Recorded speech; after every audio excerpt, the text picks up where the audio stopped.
How to Be a Widow is a how-to book. It's about redirecting your life and guarding your own self-interest.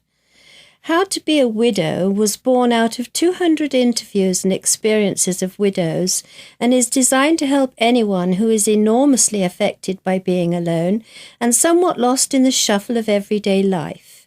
It's for everyone who has experienced a life-changing event or the loss of personal direction. The inability to function and feel stuck in a circle of despair, with or without grief, is a tragedy that's so easily avoidable.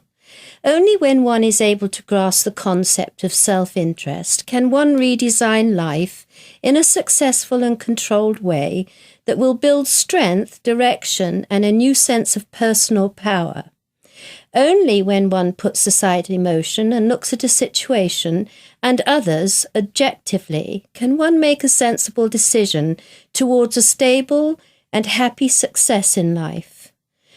The book is written in a girly conversational way so as to perk up the mood and drill in the fact that this is a chance to rebuild your life as you want it to be, and not as it evolved without your firm control in the past. It's designed to guide you to a new strength of purpose for personal growth and success. Most of all, it helps to overcome the blindness of emotion that overrules logic. About the author. Elaine Scott Bridgman was born near the Scottish border and raised the second of 6 sisters on the southeast coast of England. At the tender age of 19, after the death of her childhood sweetheart in a car crash, as a self-sponsored alien, she journeyed completely alone with only $80 in her pocket. While still devastated at the loss of her beloved Michael, she boarded the Cunard Line's Sylvania at Christmas time of 1963. She left from Southampton toward her new home in the United States of America. She ultimately became a very proud American citizen by choice. Her path led to yet untold adventures, through hard work and many small successes, as well as 2 poorly thought-out marriages, except, of course, for the birth of her first son and close eternal confidant Ray Scott. Finally, after a good almost 30-year marriage and another amazing and supportive son, Peter Scott, she found herself to be a widow at 59 years of age.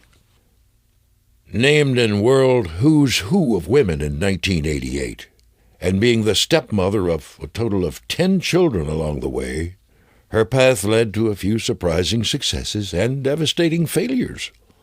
Always one to pull herself up by her bootstraps, the loss of her last husband had her reeling and paralyzed with grief. Having founded a small public relations firm and being named to public office for much of her third marriage, she decided to spend the rest of her life writing to support herself. Her experiences and those of many other widows gave birth to this how-to book. A no-nonsense person herself, she decided to set about researching how others managed to recover from the loss of a soulmate. Her own early behavior shocked her. She was drinking far too much wine and making outrageous statements and throwing uncharacteristic tantrums. She poured out her feelings to others by way of reaching out to their hurt and sometimes gut-wrenching anger. She felt that if she tried to help others, it may be a way to help herself.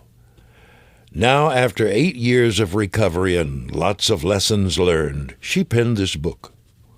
With this available audio disc for replay at times, the reader can incorporate into her own psyche the proven methods of many people. Widows and others will learn how to conduct a more interesting, less emotional, and well-planned new lifestyle. The author travels to speak about managing your own singlehood and its successful outcome to large groups everywhere. Her humor and empathy radiates memorably. Still, with a strong British accent and a quick wit, she talks about the stories told her by hundreds of women. She can help others learn how to control their lives with a new sense of peace through control. Still gathering hints and advice, her repertoire is consistently growing, and her expertise on the subject of self-revival is second to none.